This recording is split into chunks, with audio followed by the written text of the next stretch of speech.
Let's go to item 3, approval of the amendment for the charter for Goethe International Charter School.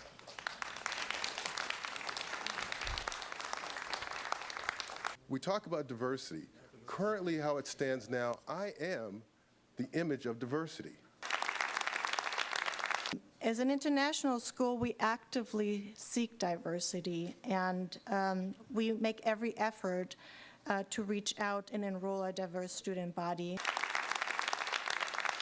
So happy that I came to this board meeting, because at this board meeting, I heard all of you committing to bilingual education, but also to multilingual education.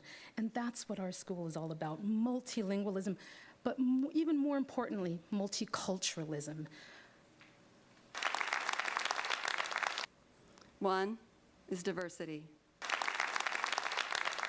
I am passionate about multicultural understanding and international mindedness for all children. Diversity is central to our mission. Speaker number 7. You were already a speaker. But I didn't get to say thank you, and I hope for your support. Thank you. Please. Speaker number 7? Seems like I always get disrespected when I come in front of you, but I Welcome. guess I gotta get used to getting disrespected here. My name's Jaime Reynoso. I spoke to you guys previously, and I asked for you guys to come talk to me and speak on these matters and proof of all the things that I had, but no one bothered coming.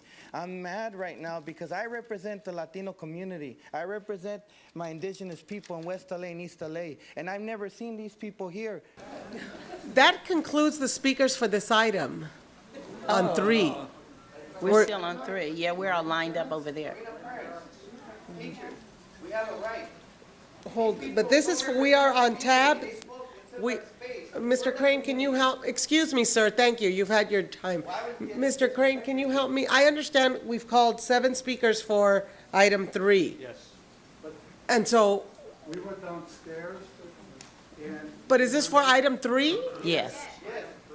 we were told to wait upstairs because there was demonstration. Okay, 1 second. Can you please find out? We have 7 speakers for every item. I've called on 7 speakers here. I want to just be clear. You're going to find out if you were, I don't know what card you're holding, sir. Is this for item? In the upper right-hand corner, no. For, There's a parent of a special education child from Marina Del Rey whose learning center is going to... okay, so my staff person is down there to help me. Board members, on this, I need you to check in over there and we'll figure out what's happening. Okay.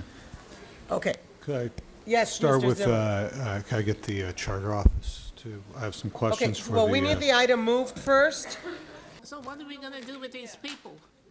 They're gonna figure it out, Ms. Lamont. We're gonna get, Will we're it gonna be get some, affected by this? we're gonna get someone to come back and talk to us right No, now. I'm just saying, will that come into effect with he's trying to move now? I'm not sure what their comments are. I've asked staff to help me understand why people are holding cards for not this item. Mr. Zimmer has made a motion to move the item eliminating element 1 and 7. Is there a second? Yes, I Miss Gallatin.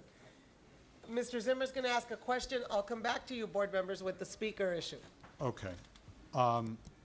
They asked to expand to 90066, 90034, 90045, 90292, 90293. But why is 90230 not included? And it includes primarily the Mar Vista Gardens housing project. And over 650 families who live in that project are the primary, live in the projects and are the primary, primary students, if we're going to be honest, who attend Marina Del Rey Middle School. And so my question for you in the charter office is, how could you let this get by and not, I mean, you're bringing this to us with a recommendation, but it's literally a block across the street, or a block across Centinela, and that zip code is not included. And zip codes that are 2 to 3 to 4 miles away are included. How could that happen? Well, let me say a couple of things. First, in addition to zip codes, and we'll acknowledge I don't have the exact response for that zip code, but one of the factors we do look at are what are the resident schools, the other schools, students would be otherwise attending. But it's solely, our analysis is solely not the zip codes, but where students are currently coming from in the neighboring area. It's a stunning omission when the most diverse, especially for Latino and African American families, the most diverse zip code is not included in the target market. And, so it calls in, my question is actually not for them. It's really for you. I'm in that neighborhood all the time. I know who's there. The question, my concerns is I am willing to accept what folks say on face value. And if folks want to talk about diversity and make a pledge to diversity, I support Dr. Deasy. We're not here to say, we don't want you to diversify. We're not here to say we don't support that goal. What Dr. Deasy says and what I urge my colleagues to support is, let's work on this. Absolutely. They're working now with Ana Fernandez, who I still know as Ana Fernandez, as a consultant to help with this. Clearly, that's going to be helpful. I want to honor that and honor that commitment. But I stand with Dr. Deasy when he says, show us at an elementary level in the school that you have now that the numbers can change and the diversity can be there, and then we'll gladly consider expanding the grade level, because I just need to know from you who are looking at these numbers, the numbers, the diversity picture that was painted today was a beautiful picture of Los Angeles, but that doesn't play out in the numbers. And unless you can tell me that plays out in the numbers, it doesn't. It doesn't match in special education, it doesn't match in free and reduced lunch, and it doesn't match in the other demographic. I also have to say that it doesn't help when there are people who put out flyers that tell immigrant families that if they go to a charter, they will be deported. So we're sending very mixed messages here, and that's not appropriate, in fact, ethical or moral either. But I think the important topic for me here is access. And if the access isn't there so that the students can learn German or French or whatever, then they will never have that possibility, okay? So I just think we have to be extremely careful. I've heard about the threat you're going to be deported and all of that if you don't do certain things. And we have got to take an extra step during these times to be sure that every LAUSD district student is not intimidated or frightened by the threat of being deported. We want them all to have a good school. And this, to me, is more about access and elimination, because every other zip code is on here except that one. So it raises a question in my head. Okay, board members, getting back to the issue with the speakers, we had 2 speakers who wanted to speak to this item, but took another card for another item when this item, because this item didn't have any more speakers. So I need a board member to move expanding the speakers list in order to have them speak if we want to do that. I'll move it. Okay, are there any objections? 2, there's 2 speakers on this item. There's 1 objection? Okay, no, Ms. Lamont, we've talked to them, there's 2. Okay, welcome, I have Joseph O'Heron, and Gideon? Sir, I'm sorry, I can't speak, I can't read your last name. Okay, welcome. Thank you very much. If I may, the board members, I am a parent of a special resources child at the Marina Del Rey Middle School, and I am here speaking in opposition to the expansion of Goethe through this process into the existing space that is occupied by the middle school itself.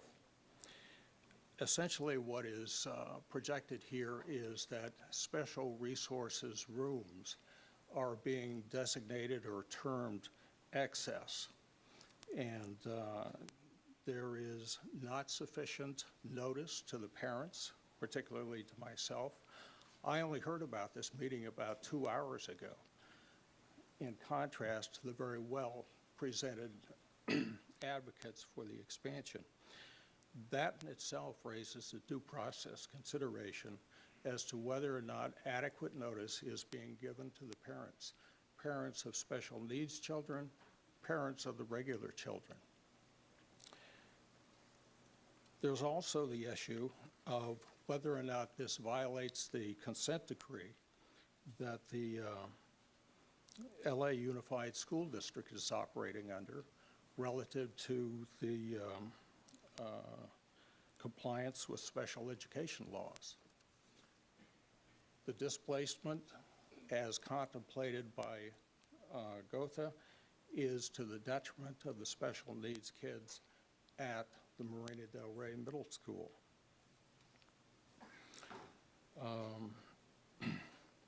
Also, in terms of the diversity, a statistic that I was provided before I came down here is that in terms of special education kids, there are only 16 in the Goethe school body, 10 of which are speech and language, which is for example, a lisp or something of that nature, not really falling in the category of special resource kids. Essentially what's happening is, as indicated by the discussion of the zip codes, is there's cherry picking going on here. The principal school is designed to accommodate all comers. The encroachment that is sought is to displace, in large measure, the special needs kids, taking them out of the spaces that they have allocated to them and putting them in the closets. Thank you, sir. Thank you. I am a special education teacher. I work at Marina Del Rey Middle School. And I come over here because the Learning Center where I serve special education kids is for some reason considered the open space. And the crux of it is I believe that this is running afoul of the 14th Amendment. Strongly believe so. Because charter schools, because of the No Child Left Behind, have an incentive in keeping away special needs kids. We are like 90% poverty. We are 90% minority. And those very kids that they do not serve, they want the space that I work in,